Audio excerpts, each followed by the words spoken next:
제가 읽고 마지막 절은 함께 봉독하도록 하겠습니다. 라합이 그들을 창문에서 줄로 달아내리니 그의 집이 성벽 위에 있으므로 그가 성벽 위에 거주하였음이라. 라합이 그들에게 이르되 두렵건대 뒤쫓는 사람들이 너희와 마주칠까 하노니 너희는 산으로 가서 거기서 사흘 동안 숨어 있다가 뒤쫓는 자들이 돌아간 후에 너희의 길을 갈지니라. 그 사람들이 그에게 이르되 내가 우리에게 서약하게 한 이 맹세에 대하여 우리가 허물이 없게 하리니 우리가 이 땅에 들어올 때에 우리를 달아내린 창문에 이 붉은 줄을 매고 내 부모와 형제와 내 아버지의 가족을 다 내 집에 모으라.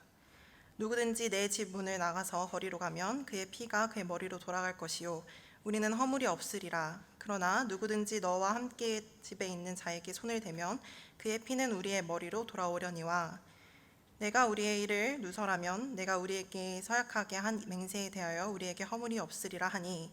다 함께 읽도록 하겠습니다. 라합이 이르되 나의 말대로 할 것이다 하고 그들을 보내어 가게 하고 붉은 줄을 창문에 매니라. 아멘.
예, 귀한 찬양 감사합니다. 가브리엘 찬양대죠. 가브리엘 찬양대.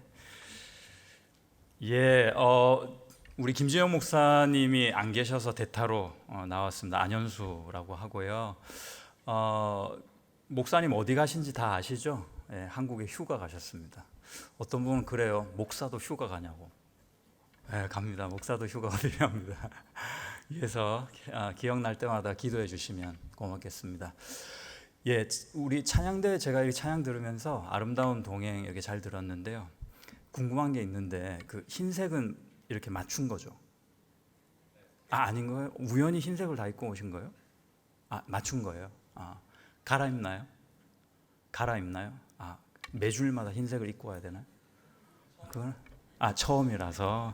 그러면 다음 주부터는 자유롭게. 그런 거 아직 결정이 안 됐구나. 처음이라서. 그래요. 우리 응원의 박수 한번 부탁드리겠습니다. 예. 너무 좋네요. 예, 너무 좋은 것 같습니다. 제가 청년부 되게 오랜만에 오거든요. 그래서 이렇게 다 새롭게 보이고 궁금한 것도 좀 생기고 그렇습니다. 우리 찬양팀도 찬양이 더 이렇게 뭐랄까요, 은혜로워진 것 같아요. 성진영제 이제 무부도 좀 늘었고 그런 게 좀 보입니다. 아주 감사했습니다. 예, 제가 얼마 전에 배운 인사가 있는데요. 언제 해보나 했는데 오늘인 것 같아요. 한번 해보면 좋겠습니다. 거룩한 주일날 거룩하게 앞뒤 좌우에 계신 분에게 한번 인사하시죠. 까꿍. 좀 망가져야 인사다워져요. 까꿍. 차마 못하겠어요? 차마 그게 안 되는. 감사합니다.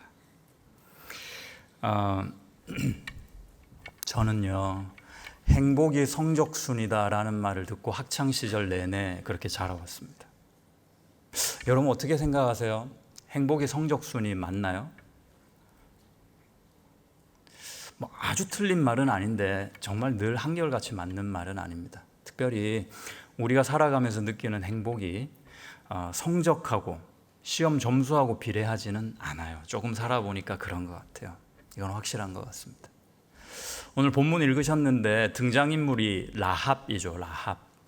라합이라는 여인을 한번 가만히 볼 때 여러분이 만약에 이 라합이라는 여인의 인생을 점수로 매긴다, 그럴 위치는 아니지만 평가해 본다 하면은 몇 점 정도 받을 만한 인생일까요? 100점 만점에. 질문한 거예요. 이렇게 생각을 한번 해보세요. 야, 라합이라는 여인은 몇 점 정도의 인생을 살고 있었을까요?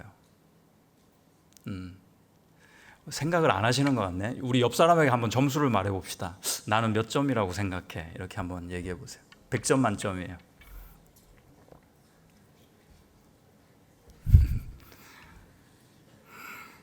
예. 어떨 때 보면요, 라합이라는 여인의 이미지를 묘사하는 그림들이 꽤 있는데요. 그 그림들이 마치 조선시대 아주 다소곳하고 참한 여인상으로 그려내는 어떤 그림들, 이미지들을 제가 종종 보게 됩니다. 그런데요, 성경은 아주 분명하게 얘기합니다. 이 라합은 기생 라합이다, 이렇게 표현합니다. 술을 팔거나 아니면 창녀의 생활을 했던 그런 보잘것없는 여인이었습니다. 그러니까 아주 다소곳한 여인상으로 이 여인을 묘사하기보다는 이렇게 뭐랄까요, 껌을 좀 씹고 있고 다리를 좀 떠는 이런 식으로 묘사해야 더 적절할 것입니다. 오늘 말씀의 스토리가 이렇습니다. 여러분 한번 잘 들어보세요. 제가 적은 대로 한번 읽어드릴게요. 여호수아를 필두로 승승장구하는 이스라엘은 여리고라는 그 시대 난공불락의 성 앞에 섰습니다. 몰래 진을 칩니다. 그 성 안의 동태를 살필 정탐꾼 몇이 보내지죠. 그들이 여리고 안에서 우연히 숨어든 곳은 라합이라는 여인의 집이었습니다. 이 여인은 이스라엘의 연이은 승리 소식을 소문으로 익히 들었던 탓인지 그 정탐꾼들을 여리고 군사로부터 숨겨 주었습니다. 여인은 그 대가로 이스라엘이 성을 점령하러 올 때 자신과 가족들을 살려주기로 맹세를 얻어내고 결국 약속대로 그날이 되자 목숨을 부지하게 되었습니다. 이 정도가 스토리입니다. 라합의 기지와 믿음이 돋보이는 그런 이야기입니다. 라합이 좀 잘했잖아요, 그죠? 제가 오늘은 라합을 축혀 세울 마음이 없어요.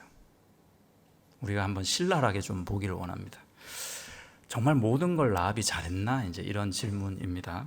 상대적으로 보자면 꼭 그렇지 않다는 거예요. 여리고 사람 입장이에요. 누구의 입장이라고요? 여리고 사람 입장이에요. 이스라엘 백성 말고 지금 여리고 성에 잘 살고 있는 그 사람들 입장에서 한번 두 사람을 한번 비교해 보시죠. 첫 번째 사람입니다. 2장 2절을 보시면 어떤 사람이라고 하는 어떤 사람이 등장합니다. 여러분이 한번 크게 한번 읽어주세요. 시작. 어떤 사람이 보소서 이 밤에 이스라엘 자손 중에 몇 사람이 이 땅을 정탐하러 이리로 들어왔나이다.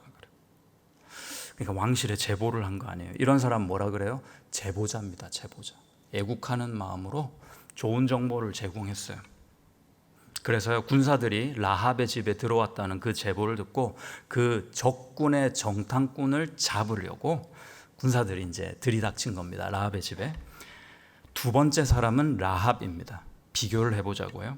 4절과 5절에서 참고해 보시면 라합은 잡으러 온 군사들에게 시치미를 딱 떼면서 이렇게 얘기합니다. 네, 아니 그런 사람들이 우리 집에 들어오긴 했죠. 그런데 그 사람들이 어디서 왔는지 저는 몰랐어요. 누군지를 몰랐어요. 그래서 그냥 조금 있다가 그냥 가던데요. 방금 저기로 갔으니까 군사들인 여러분이 열심히 쫓아가면 잡을 수도 있을 겁니다. 라고 했습니다.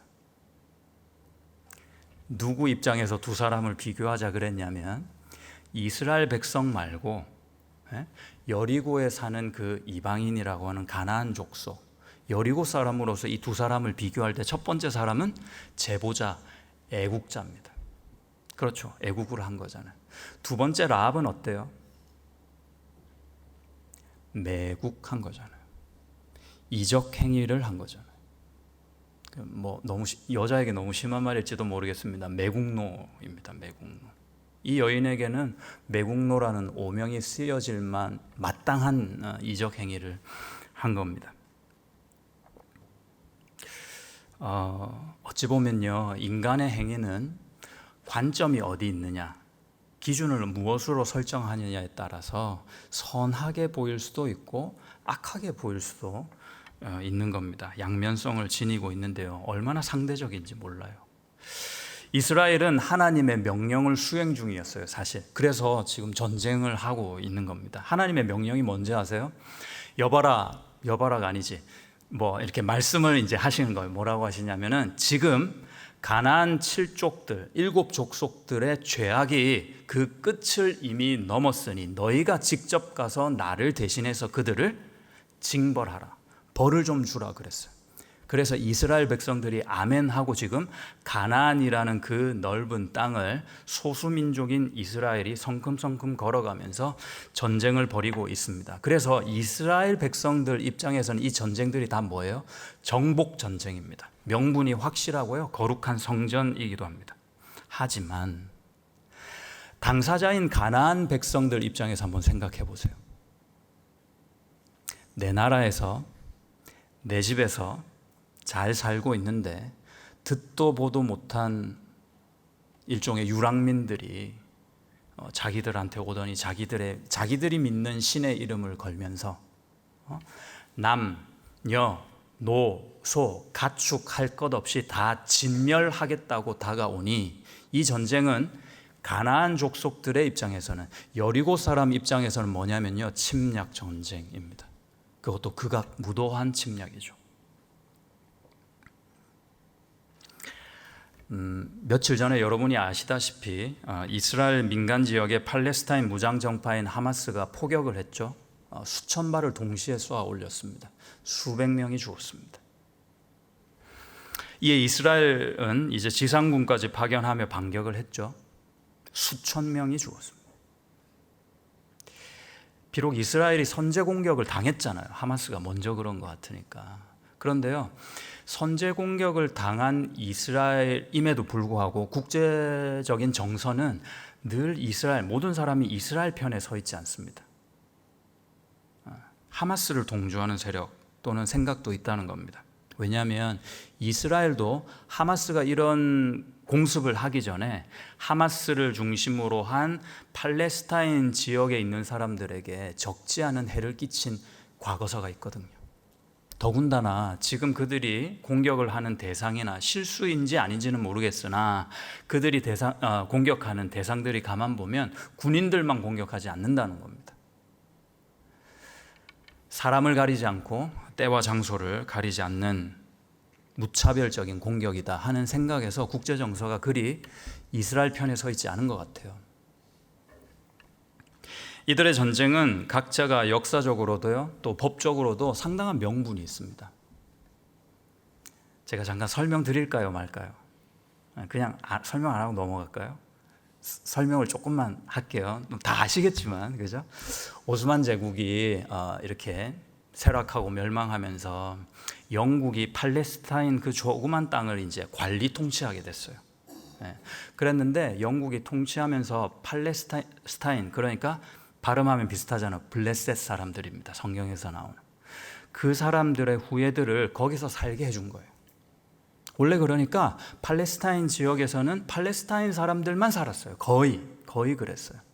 그랬는데 영국이 그렇게 팔레스타인 사람들에게 기회를 준 이후에 세계 1, 2차 대전이 지나면서 유대인이 대학살을 당하는 등 막 나라 없이 떠돌고 있었잖아요. 그런데 유대인들이 세력을 과시하면서 영향력을 행사하면서 유엔이 유대인들에게 팔레스타인 지역에 살 수 있도록 해주게 합니다. 쉽게 말해서 불쌍해서 야, 니네들은 그렇게 떠돌지 말고 이스라엘 니네들은 팔레스타인 이 지역에 좀 살도록 해라 그랬어요. 이게 화근이 된 거죠. 1948년에 이제 이스라엘이 국가를 다시 이렇게 설립하게 되잖아요. 국가가 되잖아요. 이스라엘이라는 국가가. 그런데 이 두 앙숙인 민족이 그 좁은 땅에서 살고 있으니 당연히 싸움이 일어날 수밖에 없죠. 그래서 팔레스타인 소수민족과 함께 그 중동의 여러 연합군이 이스라엘을 대항해서 중동 전쟁을 4번이나 일으켰습니다. 1차, 2차, 3차, 4차 모두 승리를 기적적으로 그런데 이스라엘이 가져갑니다. 원래 팔레스타인 지역에는 팔레스타인 출신 사람들, 블레셋 사람들만 살았거든요. 그런데 전쟁에 자꾸 이기다 보니까 어떻게 되겠어요? 팔레스타인 사람들은 자꾸 밀려나는 거예요. 이스라엘 사람들이 자꾸 들어와요. 득세하기 시작합니다. 팔레스타인 지역에 살고 있는 팔레스타인 사람들이 북동쪽으로는 웨스트뱅크라는 지역에 또 살게 되고요. 또 남쪽, 그러니까 이집트 가까이에서는 가자라는 지역에 살게 됐습니다. 근데 두 지역에 사는 사람들 성향이 좀 달라요. 웨스트뱅크에 있는 그 팔레스타인 사람들은 되게 온건주의, 무슨 말이냐면 야, 적당히 하자, 우리 평화롭게 좀 살자 하는 주의 사람들이 몰려 살게 됐어요. 그런데 가자에 있는 이 지역들은 안 된다, 우리 옛날의 그 명예를 회복하고, 여기 원래 우리 땅이잖아, 지네들이 쳐들어와 가지고 말이야, 이거 다시 몰아내야 된다 했던 겁니다. 극진주의입니다. 무장 정파가 있는 거죠. 그러니까 이번에 공격을 한 하마스 무장 정파는 어디에 있었을까요? 가자에 있었던 겁니다. 그래서 이스라엘이 포격을 해도 가자 지구만 열심히 포격을 하는 거예요. 거의 지구상에서 그 하마스를 사라지게 하겠다, 가자라는 지역을 없애버리겠다 하는 심보로 열심히 포격을 한 겁니다. 팔레스타인 편에서 그래서 한번 우리 생각해 보자고요. 억울하지 않겠어요? 분하지 않겠습니까? 원래 자기들이 잘 살고 있는데 자꾸 전쟁에서, 물론 지기는 했지만 이스라엘 백성들이 스물스물 이렇게 들어와 가지고 자기들이 살던 것들을 자꾸 빼앗아 가니 말입니다. 그래서 생존의 일로를 찾은 것이 이번 공격이다 하는 여러 가지 이유 중에 하나입니다. 눈여겨 봄직한 부분이 여기 있습니다. 이게 좀 재밌는데요. 이 두 나라 양측의 공격이 재미있게도 같은 법에 근거하고 있어요. 전쟁의 명분을 법에 두는데 그 법이 두 나라가 같은 법을 가지고 있어요. 눈에는 눈, 이에는 이라는 법입니다. 성경에서는 레위기에서 나오고 또 다른 부분에서도 나옵니다. 한번 볼까요? 레위기 24장 19절에서 21절입니다. 19절에서 21절인데 한번 자매들이 19절, 형제들이 20절, 다 같이 21절 시작. 사람이 그에게 상해를 입혔으면 그가 행한 대로 그에게 행할 것이. 형제들, 상처에는 상처로, 눈에는 눈으로, 이에는 이로 갚을지라. 남에게 상해를 입힌 그대로 그에게 그렇게 할 것이며. 다 같이 짐승을 죽인 자는 그것을 물어줄 것이요 사람을 죽인 자는 이걸 동해 보복법이라고 합니다. 법으로요 보복을 할 수 있게 해놓은 거예요. 동해는 무슨 뜻이냐면 같을 동 해로울 해자거든요. 그러니까 해를 받은 만큼 나에게 해준 그 상대에게 보복을 할 수 있는 법입니다. 예. 무슬림의 코란에도 똑같은 법이 있어요. 그래서 키사스라는 형벌에 속하는 그런 법입니다. 두 나라가요 왜 이렇게 같은 법을 공유할 수 있게 됐냐면은 그 원천이 같아요. 그 원천이 뭐냐면은 기원전 한 1700년, 1800년 가까이에 만들어진 함무라비 법전이 있어요. 함무라비 법전에 눈에는 눈, 이에는 이라는 법이 있습니다. 그러니까 이거는 고대 근동의 어떤 이념과 가치를 담은 법이라고 할 수 있습니다. 같은 그 뿌리를 두고 있으니 말입니다. 눈에는 눈, 이에는 이라고 했는데 이스라엘과 블레셋의 이 얽히고 설켜 있는 역사 속에서 이스라엘 눈이 먼저 다쳤는지 아니면 하마스의 이가 먼저 빠졌는지 이걸 어떻게 알겠어요? 정답이 없는데 이 보복의 악순환이 어떻게 좀 끝날 기미가 보이시나요? 한쪽에서 네가 날 쳤어? 좋아 나도 칠게 하고 그 보복이 거기서 끝나겠느냐는 말입니다. 그런데 예수님께서 이 법을 전혀 다른 방법으로 승화시키면서 종지부를 딱 찍어주신 겁니다. 마태복음 5장 38절을 한번 봐주십시오. 38절 39절입니다. 자, 한번 읽어볼까요? 38절 시작. 또 눈은 눈으로 이는 이로 갚으라 하였다는 것을 너희가 들었으나 39절 나는 너희에게 이르노니 악한 자를 대적하지 말라. 누구든지 내 오른편 뺨을 치거든 왼편도 돌려대며. 예수님이 지금 이 말씀을 듣는 누군가에게 요구를 하시는 거예요. 이렇게 해야 된다고. 그죠? 예수님께서 성경에서 청중에게 듣는 이로 하여금 뭔가를 요구하는 내용을 말씀하실 때는 두 가지 의미가 크게 있습니다. 한 가지는요, 듣는 그 사람이 실제로 이거 하라는 뜻입니다. 또 한 가지는 뭐냐면은 너희가 해야 하기도 하지만 너희를 위해서 내가 해줄게라는 의미가 담겨져 있습니다. 그러니까 이 산상수훈의 한 부분이 이 말씀이 참 좋은 예인데요. 너희는 이런 말입니다. 너희 첫 번째가 너희는 악한 자를 대적해서는 안 돼. 그리고 이쪽 뺨을 맞았니? 그러면 다른 쪽 뺨도 그냥 대주고 마라. 이렇게 요구하시는 겁니다. 두 번째는 어떻습니까? 예수님께서 해주시겠다는 내용이니까 나는 너희의 악에 대적하지 않을 것이다. 서로 네가 내 뺨을 친다 할지라도 나는 너에게 또 다른 한 뼘을 대어주겠다 하는 뜻입니다. 조롱당하심으로 침뱉음 당하심으로 내가 주님께 던진 죄, 그 악, 그 배신, 그 상처들을 고스란히 우리 주님이 안고 나에게 보복을 하시겠대요. 뭘로 보복하셨어요? 십자가로 보복하신 겁니다. 기가 막히죠. 우리가 찬양하고 우리가 신앙하는 그 주님이 이런 분이세요. 라합의 얘기로 잠깐만 돌아가 볼게요. 설교가 1시간을 안 넘으면 되는 거죠. 그죠, 회장님? 제가 막 이렇게 조바심 낼 필요가 없죠. 저는 1시간 안으로 준비해 왔거든요. 괜찮죠? 오케이. 네, 좋은 마음으로 계속 하겠습니다. 네. 라합의 얘기를 한번 보시면요, 본문 말씀은 라합의 믿음을 지켜 세우는 말씀이 절대 아닙니다. 제발 성경의 인물을 찬양한다고 주제를 섣불리 내지 마세요. 교회 학교 하다 보면은 다 사람을 찬양해요. 아이, 큰일이에요 이거. 라합을 찬양하고 라합을 축혀 세우지 않아요. 지금 성경은 하나님의 은혜를 설명하고 있습니다. 거기에 주제가 있어요. 거기에 초점해야 됩니다. 다시 말해서 무슨 뜻이냐면은 구원을 말씀해 주고 있는데 라합이기 때문에 구원받았다는 얘기가 아닙니다. 라합임에도 불구하고 하나님은 그런 사람도 구원하시더라. 그게 이 성경의 주제입니다. 라합의 믿음이 어디에 나타났다고 이렇게 근거를 드냐면 그나마 믿음이 나타난 구절이요. 2장 11절이 대표적인데요. 한번 보세요. 우리가 듣자 곧 마음이 녹았고 너희로 말미암아, 라합이 하는 말이에요.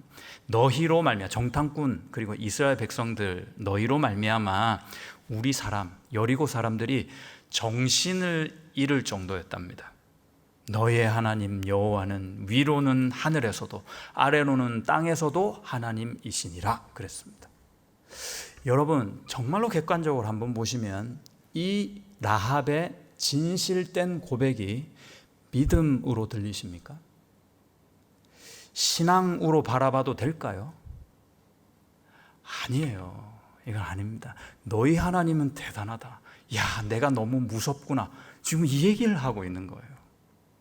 라합의 구원받을 믿음이 못 됩니다. 라합은 사실 자기가 죽게 될까 봐 그렇게 두려워서 정탐꾼들을 숨겨주고 살려줬잖아요. 그 대가로 뭘 대가로 요구했죠? 나중에 니네가 정말 이 하나님을 모시고 이 성을 정벌하러 오면 나는 좀 살려주라. 아니 나도 그렇지만 우리 가족들도 좀 살려줄래? 하고 맹세를 얻어냈어요. 딜을 잘한 거예요. 자기 살궁리를 잘한 겁니다. 나쁜 게 아니에요. 그걸 한 거예요. 그러나 이 살궁리에서 어떠한 의로움이라든지 어떠한 거룩함이 깃들여져 있다. 이거는 무리한 해석입니다. 그럼에도 불구하고 이 보잘것없는 여인이 구원을 받았을 뿐만 아니라 나중에 어떻게 돼요? 예수 그리스도의 메시아의 족보까지 올라가게 돼요. 아, 이거 대단하죠. 어마어마한 일입니다. 그런데 참 이상해요. 믿음 같지 않은 믿음이었다 얘기해놓고는 결국 결과를 보면은 메시아의 족보까지 그 이름이 올라가 있으니 얼마나 대단한 일입니까? 이유가 뭘까? 믿음 같지 않은 믿음이라도 하나님께서 아니다. 내가 볼 땐 그게 믿음이야 하고 받아주시고 여겨주신 겁니다. 우리도 똑같아요. 여러분 잘 믿는 분 여기 혹시 계신지 모르겠네요. 다 그렇다고 한번 쳐볼게요. 여러분이 소위 예수님을 잘 믿어요. 예? 그런데 그 믿음이 우리의 감정에 의존하고 있는 거 맞죠? 우리의 이성에 의존하고 있는 거 맞죠? 우리의 상황에 따라서 그분 앞에 나갈 수 있는 거 맞죠? 그거 다 없어지면 어떻게 될까요? 한 예로 예수님을 잘 믿은 신앙인이 있다고 한번 가정을 해볼게요. 이분이 안타깝게도 연세가 많이 드셔서 연로하셔가지고 알츠하이머에 걸렸어요. 치매에 걸렸어요. 그래서 가족도 못 알아보고 언어도 막 헷갈리고 이러는 거예요. 교회 목사님이 신방을 했네요. 목사님 그렇게 존경하던 목사님이 왔는데 뭐 이 친구는 누구냐 홍시주가 뭐 이렇게 막 목사님한테 하는 거예요. 욕을 하거나 그럴 수 있습니다. 그런 사례가 아주 많아요. 그러면 이 할머니는 믿음이 있는 겁니까? 믿음이 없는 겁니까? 구원받을 백성입니까? 아니면 구원이 취소된 사람입니까?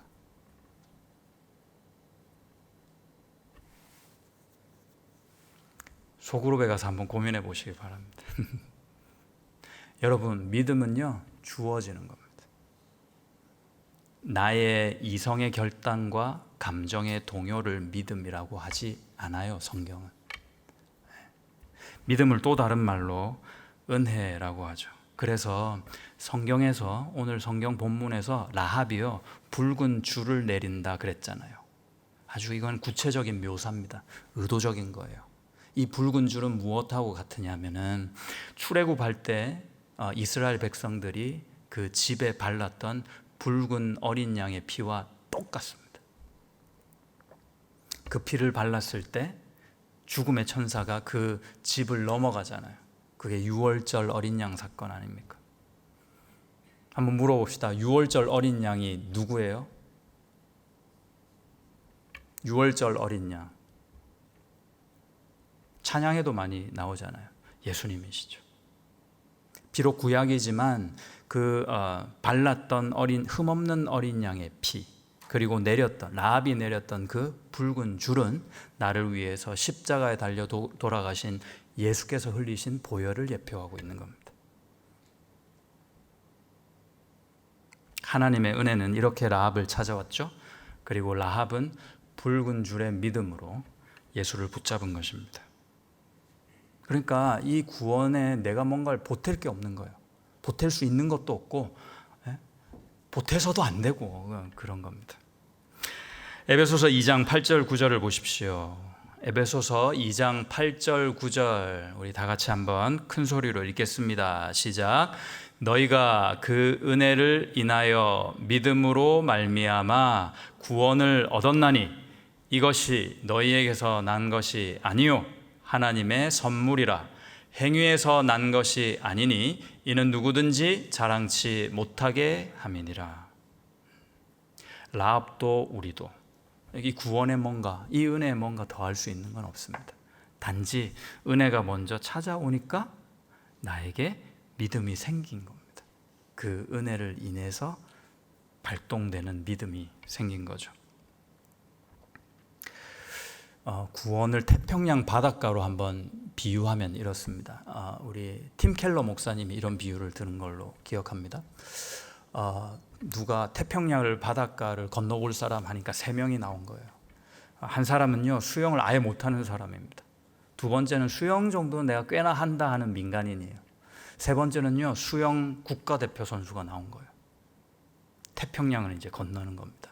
수영을 아예 못하는 사람은 몇 분 허우적거리다가 그냥 가라앉아 죽기 마련입니다. 수영을 조금 한다고 한 사람도 한 몇 분, 한 30분, 어쩌면 1시간 정도도 할 수 있는 사람도 있을 텐데 그렇게 가다가 결국 이렇게 탈진해서 죽을 겁니다. 여러분 수영 대표 선수는 어떨까요? 수십 킬로 갔다고 해보죠. 그러나 끝까지 가지 못하고 건너지 못하고 죽기는 마찬가지입니다. 구원은 우리가 아무리 거룩한다 할지라도 우리가 아무리 착한 일을 쌓아 올린다 할지라도 하나님께는 절대 어필되지 않습니다.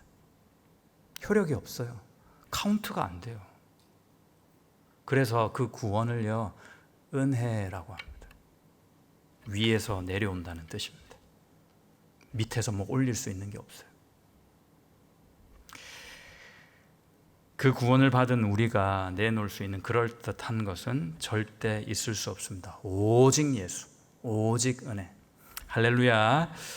이스라엘도 하마스도 예수 그리스도의 십자가 아니면 이 악순환의 고리를 끊을 수 없습니다. 모두가 그냥 예수가 필요한 거예요. 인간의 정의가 해결해 줄 수 없는 것입니다. 이스라엘과 하마스도 그렇나요?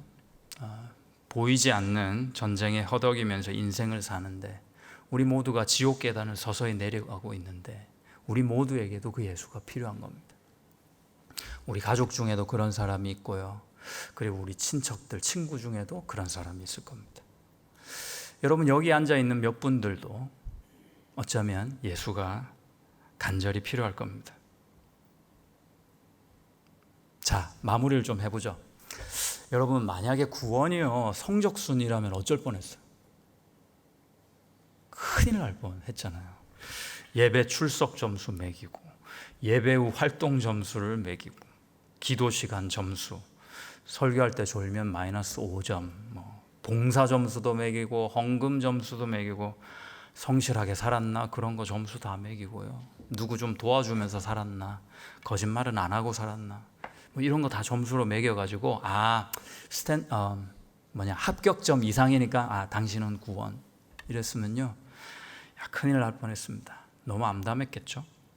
그러나 우리에게 허락하신 구원은 성적이 아닌 예수 은혜로만 된답니다. 여러분 안심하십시오. 얼마나 감사한지요. 저는요, 라합 이야기를 할 때마다 자주 상상해요. 야, 라합이 이렇게 목숨은 부지했는데 그 이후에는 어떻게 살았을까? 모르긴 해도 이 구원을 계속 구원에 걸맞는 삶을 살았을 겁니다. 새로운 피조물이 된 믿음으로 말이죠. 예수를 믿어 구원받은 여러분은 그 구원의 증거를 어떻게 가지고 계세요? 예수 믿어요. 물론 예수님을 믿고 고백하고 그 믿음으로 단번에 우리는 구원을 받죠, 그죠? 그런데 당신이, 여러분 한 사람 한 사람이 저는 구원받았어요. 어떻게 아세요? 진짜요? 진짜 구원받았어요? 어떻게 아십니까?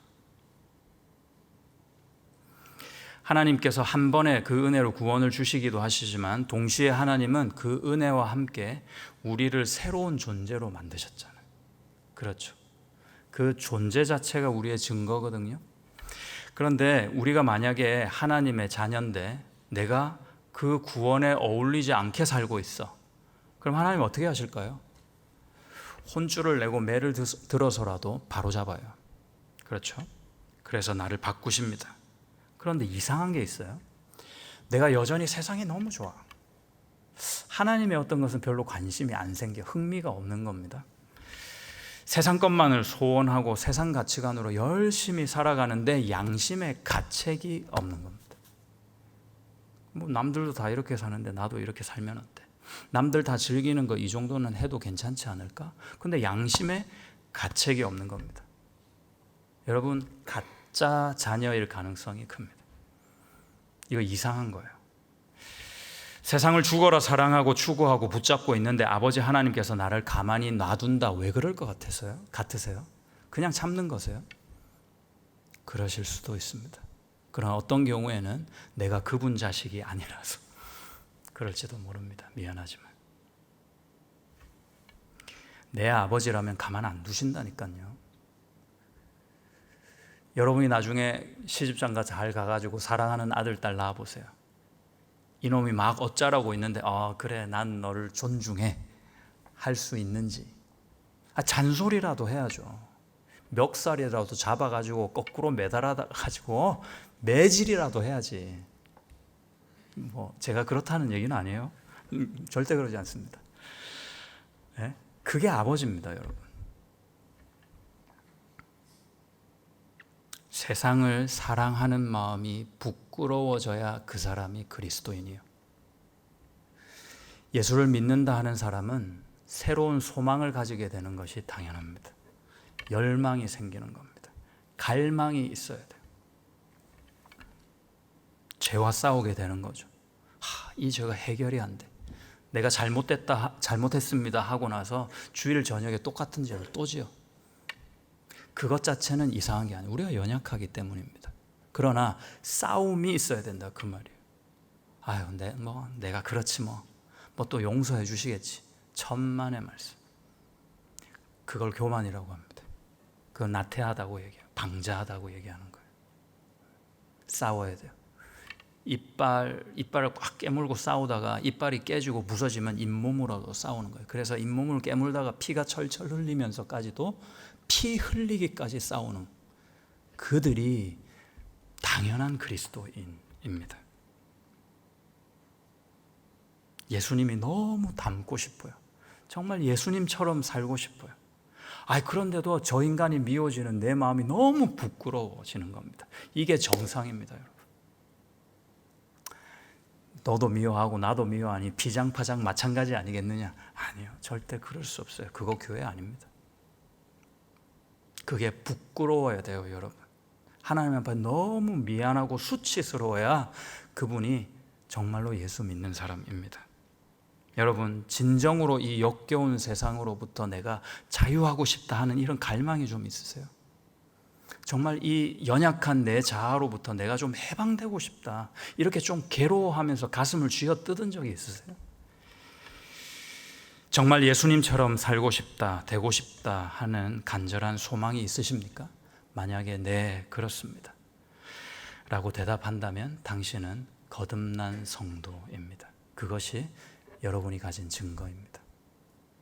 우리 한번 기도하겠습니다.